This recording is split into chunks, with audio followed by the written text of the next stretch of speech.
All right, pleased to be joined by Matt Allaire. You might know him as Paco around red circles and social media circles. And Art was it RT Ohio back in the It day? If we go was way a back, long time ago. That was a long time ago. I haven't thought about that in a hot minute. if you know that, you're a true OG of Reds Twitter and Cincinnati sports and all that. But Matt Paco, my friend, it's good to have you on the program. How you doing? It's great to be back. Thank you for having me. I love getting to talk Reds baseball. It's one of my favorite things to do. So always happy when I get a chance to talk to my good friend Nick. Well, we picked a good day to have you on because Yeah. one of the more probably exciting spring training games that you'll ever have, just because of the players that performed and how they look, and specifically Matt McLain and CES, two guys that the Reds are really counting on. Let's start with Matt McLain. I mean, what a start to camp for him. Obviously, spring training numbers, we don't want to put a whole lot of stock in it, but when you're looking at Matt McLain, the biggest thing is, how does he look? Is he up to speed and all that? Well, clearly he's answered those questions. That doesn't mean he's going to hit the ground on fire, when we Right. turn into regular season games. But I think that we at least have to feel like A, he's healthy, and B, he's the Matt McLain, or at least close to the Matt McLain we saw in 2023. Right. And with him, really all you're looking for, like you said, is just let's get back to the baseline of, do you look healthy? Does the swing still look good? Has anything massive changed in the approach? It doesn't appear that much has. In fact, he had a new max EV, I believe, correct? What, Yes, on 112? Monday, right? That was earlier this week, but you're seeing the pop is still there, which with him, with a guy that small, typically you don't see them be traditional power hitters, but the way that he approaches a game, the way that he plays is definitely more close to a traditional power hitter than to a slap guy for a guy his size. So you want to make sure that that max EV is still there. The swing still looks good. He's still getting a lot of pop on those doubles, and obviously on the home run today. It's good to see that that's still there, and that his oblique injury hasn't really, had a huge impact on his like swing speed up to this point.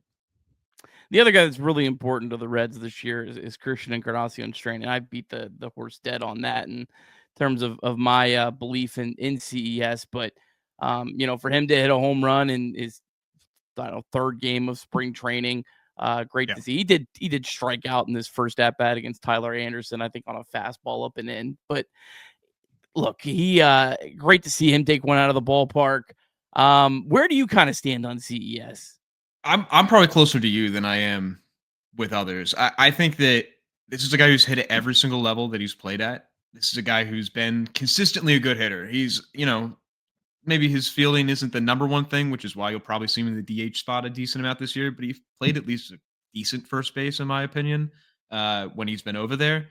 I think that this season, if he stays healthy and he's not dealing with any of the like lingering injuries of any kind, I think you have to expect that he's a minimum 20 home run guy, if not a much higher ceiling than that. I don't know if it's maybe this year that we see that, but the pop is there, and you can't really teach that level of strength on a guy. And he's hit at every level. The only time he struggled was when he had the pretty blatant hand injury, in my opinion, where he struggled for that month and a half period last season where he didn't look like himself at all at the plate. Like it looked like a different player.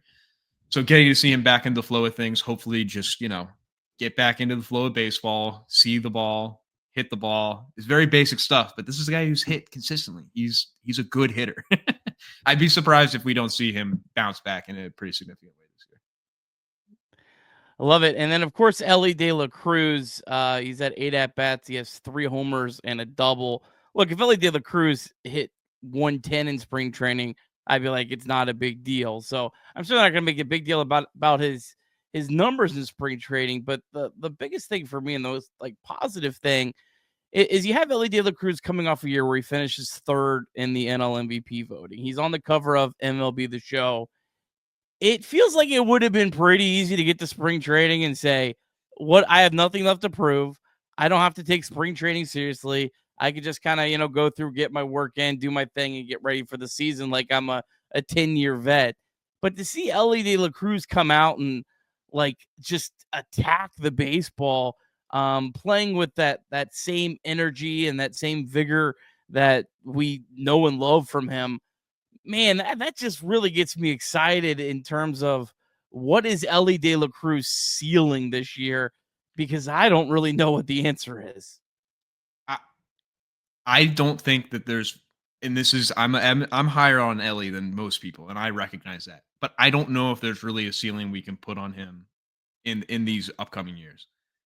The floor is, I think we know kind of what the floor is. He has a decent strikeout issue at the moment, but it seems that he could clean those things up.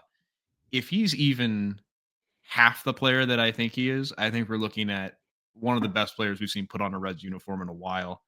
And I think he already is at this point. But I think everyone who watches him every day knows what he can be and is aware that if he makes these slight adjustments, these are not major problems that he's dealing with. If he makes some slight adjustments, you're looking at someone who's perennially an MVP candidate, if not an MVP favorite. And obviously being in the same same league as Shohei Ohtani kind of puts a damper on that to some extent. But it's impressive that he's even in the conversation with Shohei to begin with. I think that as we approach the season, having tempered expectations is probably good for most of us, but it's also going to be really tough to keep the hype train from leaving the station if he gets out to the hot start that it seems like he's capable of. It looks like and this is anecdotal, we don't really have all the data to go back on this yet. It seems like his swing speed is up. It seems like his swing length is down. It looks like a slightly more compact swing that he's waiting for the ball to get later in the zone or later into the actual approach for him. So if he's able to actually see the ball better, especially on the off-speed stuff that he struggled with last year, and he's not getting fooled by like these late and at-bat changeups, and I mean, you and I both know, Nick, the ceiling it's the sky with him. I think you look at I'll say a number. I think he's capable of a 10 more season this year. I think that's something he's capable of doing. I don't think he's necessarily guaranteed to do that, but I think it's something that you have to address as a possibility. I think you have to. Well, I mean, I recognize I'm a little crazy there, but I'm just saying, I think it's possible with the amount of stolen bases he can put up, and if his power's there. Well, I mean, he was worth 6.4 wins. I believe that the Fangraphs calculation did actually, I believe they've shifted to outs above average. So I do think that he's getting close to, I don't think there's going to be it's not like, well, if his defense improves, he's going to get 2 wins. I don't think there's a whole lot more room to grow there. Yeah, I think the defensive profile is pretty locked in to some extent. But you add another 15 home runs, you get to 40 home runs. Right. I mean, that's worth a couple wins. The average goes up a little bit. You're creeping at 10. I'm not saying that he's going to be a 10 WAR player this year. You asked what the ceiling is, and I think that's the ceiling. Yeah. So we'll see. I mean, it's doable. He's as talented of a player as we've seen in a while. So it's exciting. It's a fun time to be a fan.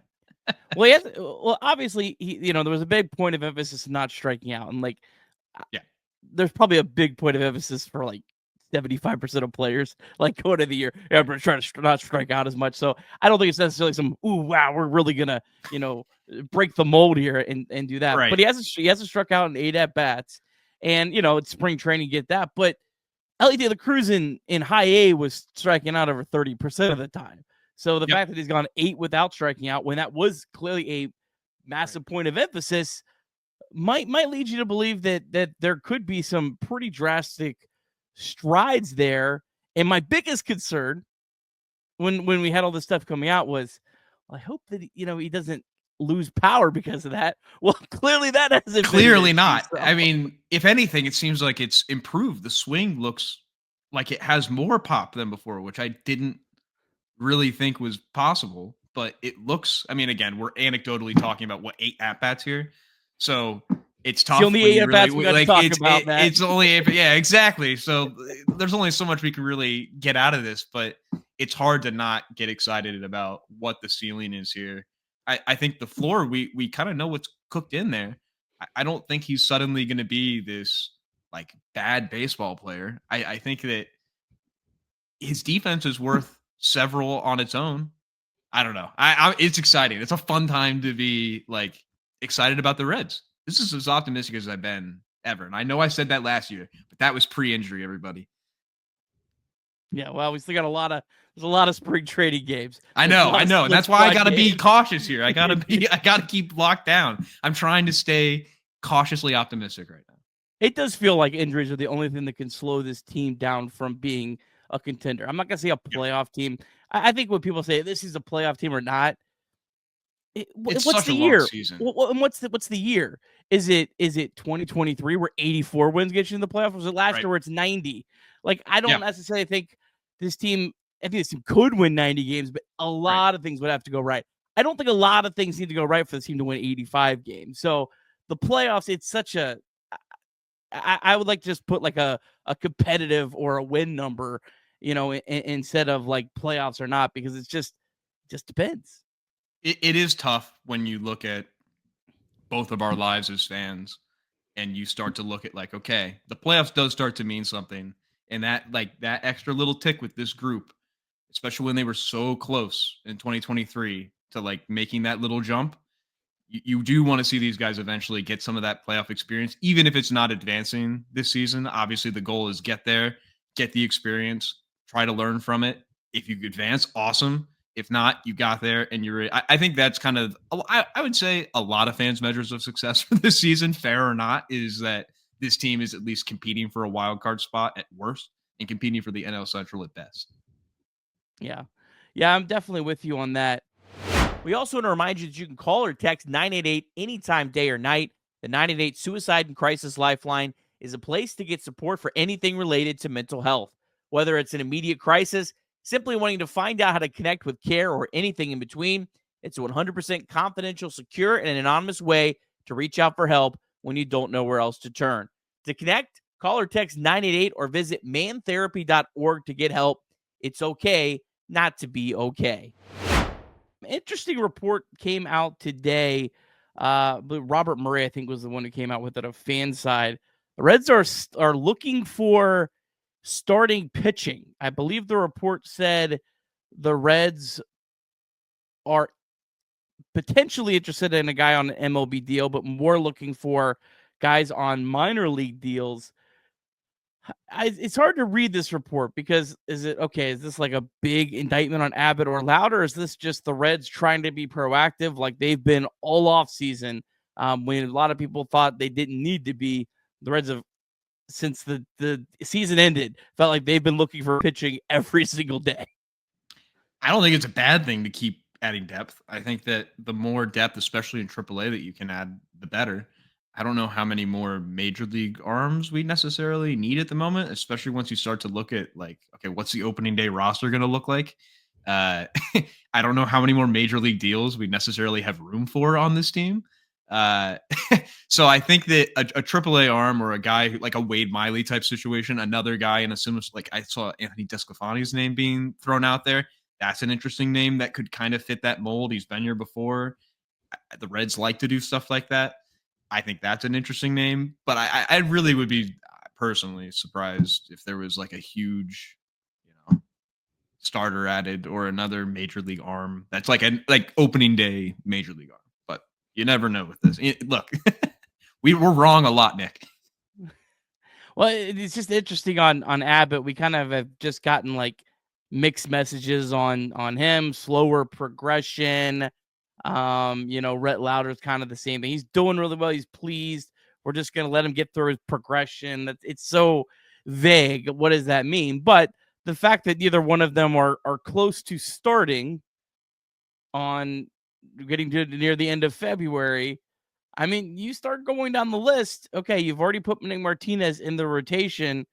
Then you only have 4 starters if Abbott and Lowder are not ready for opening day, and you don't want to dip into the Carson Spires, the Chase Petty side of the world. So I don't know. Maybe there is a chance that you bring in I like the Anthony DeSclafani. I didn't see that thrown out there. I think he'd be an interesting name to kind of get into the mix and say, hey, come make a couple spring trading starts. We'll give you a chance to make the roster. It might be you or Carson Spires or Chase Petty. I don't think it would be Chase Petty because I don't I think think the Petty Reds, makes the team out of spring. and Yeah. I think the Reds can manipulate the starting pitching Yeah. rotation in April enough to where they'd rather just go with like a guy like Carson Spires, where they Exactly. can throw him in the bullpen or option or stuff like that. I don't think the Reds are going to call up Chase Petty and kind of play the option game with them. I I feel like agree when Petty 100% gets there. called up, they're going to kind of want to give him a run. I agree. I think you're spot on with that. I think that if anything, Lowder starting in AAA makes sense, even if it's just for 2 to 3 starts to get ramped up. You can fill in starts with Martinez, with Spires. You said it. There are multiple options here. There's enough arms to go around to, you know, stopgap for a little bit here until Lowder's ready, until Abbott's ready. I can't imagine that it's going to be more than a month for them. If it is, then there's probably other things to address other than just, hey, they need time to ramp up. But I would imagine at least one of them will be ready by mid-April. And okay, great. You had Nick Martinez start a couple times. Cool. That's kind of what you're paying him for is to be able to do that. I don't think that's a worse option in the world. Again, I don't know really what major league arms out there you look at and you're like, I want that guy right now. But you do have guys that are interesting options where they can come in and prove it, especially guys who are a little on the older side who, may not get a major deal, but they still have something to prove, like a Descafani type guy. So we'll see. And I didn't mention Ashcraft either. I was looking at he could also do the same thing. Exactly. And they actually have him listed projected in the bullpen. So I was looking at the AAA arms and wasn't there. But yeah, Ashcraft definitely looked really good his first time out. Probably actually would be the 5th starter if I would Abbott agree. I think it's either Martinez or Ashcraft probably would be who you'd throw out there. But interesting. That'll be something kind of interesting to follow. And then of course the thing I really love that Wade Miley signing if he's able to really be ready to go in May, just because you may get to the opening day with 5 starters in the rotation, but there's a lot of times where a starter goes down in April, and it's kind of nice that you have a guy in your back pocket that you can replace for that potential injured starter, because it's hard to just go find a starter in April and May. And especially when you're stuck with kind of what you have. Right. And we have a rotation that obviously we would love to stay healthy, but there's been issues before. This is not like a clean bill of health rotation. We obviously want them to be healthy, but you can't necessarily rely on every single guy being ready every single start all this season. It's going to have to be kind of a committee of guys that are able and willing to come up from AAA, go back down, find ways to make this work to where you're able to fill the gap when it's needed. Hopefully there's, knock on wood, not enough injuries to where we really need to make some major moves in order to make the rotation good. But the pieces are there and there's arms on the way. Like you said, Petty could be ready this season. Burns could be ready this season. Lowder will be ready this season. Like there are legitimate top of the lineup, or I would say mid-rotation arms who will be ready this season to fill the gap where needed. You just got to kind of be able to work until you get there. Because I would imagine we wouldn't see Burns till September, if at all. And you never know with guys like that though, right? Say he just mows through AA and AAA and you start looking at it, you're like, why are we wasting these bullets? Who knows, right? We don't know. There's a lot that we don't know right now, but there's help on the way. So I don't think it's necessary that we run out and spend like crazy, but I see where their head's at. I don't think the Reds will be super patient with Burns. I don't think so either. I think we see him this year. I just don't know when we see him. I think it just depends on how much he mows through. Yeah. I mean, do you think we see a starting date for the fun of it? For me, that's the wild. Well, that's the wild thing. So I asked Charlie Goldsmith on this, but he thought he would start at Dayton, and that's weird to me. I also heard someone throw out the idea that he might start in Daytona because they want to start him in warm weather. They've done that with other pitchers before. Have they been in Dayton in the beautiful month of April? It's gorgeous here. They did that with Leon Richardson. So I'm just saying that is a possibility. Fair enough. I thought it was weird. Charlie didn't think this was at all, but I feel like if I was Chase Burns and I was drafted number 2 out of college and I saw Paul Skeens the year before starting AAA and I get started out in high A, I feel like I might take that as a little bit of a slight. Maybe the Reds want to do that. Maybe the Reds I was going to say, that's a play. That's a play. And the Dragons do need to put up another banner in the concourse. We got to have every single guy that came through Dayton. That's important. We need to keep hitting the banners up, Nick. Whatever they do, they got to give him a few starts in Chattanooga. Those people deserve Chase Birds after the year they had last year. After what happened last year, they need anything they can get. They need some love down there. They're gonna have a fun year in Chat though. That's gonna be a fun team to watch. I'm excited to watch some Chat games. I'm gonna have those up while I'm at the Dayton games this year. That'll be fun. I'm fascinated to see where they put everyone because there's a lot of decisions that really you don't really know exactly where they're going to go with guys. Last year felt like it was all right. This group was going to Dayton. This group was going to Daytona. You kind of had a pretty clear idea. I don't really know this year, so that'll be something interesting to watch. I think we're going to see some wacky, wild stuff tried in Chat this year, like guys moved around that haven't played in spots before. But we'll see. All right, I like it. I'm going to ask you one more question before we get you out of here. Put you on the spot here. Who's one player that you think is not being talked about enough that is a big key to the Reds in 2025? Jeimer Candelario. I think it's an easy answer to this because I think he's a pretty prime bounce back candidate who had a really rough year last year. There's no real sugarcoating that. I think he had a pretty rough season by every possible metric, and he's a clubhouse leader type guy. When you have a clubhouse leader guy who's struggling, it can't help in a room that's already wasn't in the best spot in terms of how the vibes were. If he starts to pick things up, if he's even like a 1 to 1.5 WAR player this year, that's the type of guy that can really rally around and be that leader that this team could need. I think that if he gets going early and you start to see just even any signs of life, he doesn't need to put up like a massive season by any stretch of the imagination, but I just don't see him repeating what he did last year. I think he's a better baseball player than that. I'm not. We'll see. I think that he's a pretty prime candidate for that, though, personally.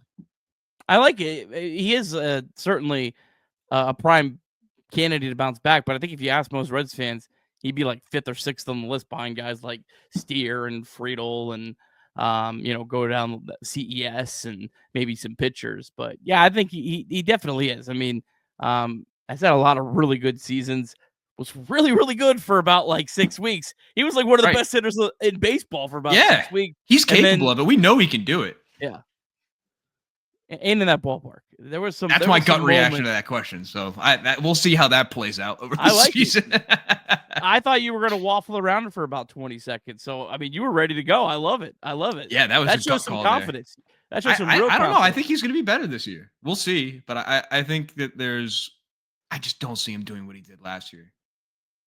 I just don't see it. I'm with it. I'm all about it. All right. Well, my man, Paco, I appreciate you. We got to do this again. We'll have to have you on. Maybe I can bug you every week during spring training. We'll do it once a week. All right, we'll figure something out. We'll get to talk Dayton Dragons this season. It'll be fun. It'll be a good time. Can't wait. All right, my friend. Have a great night. Go Reds. Go Reds.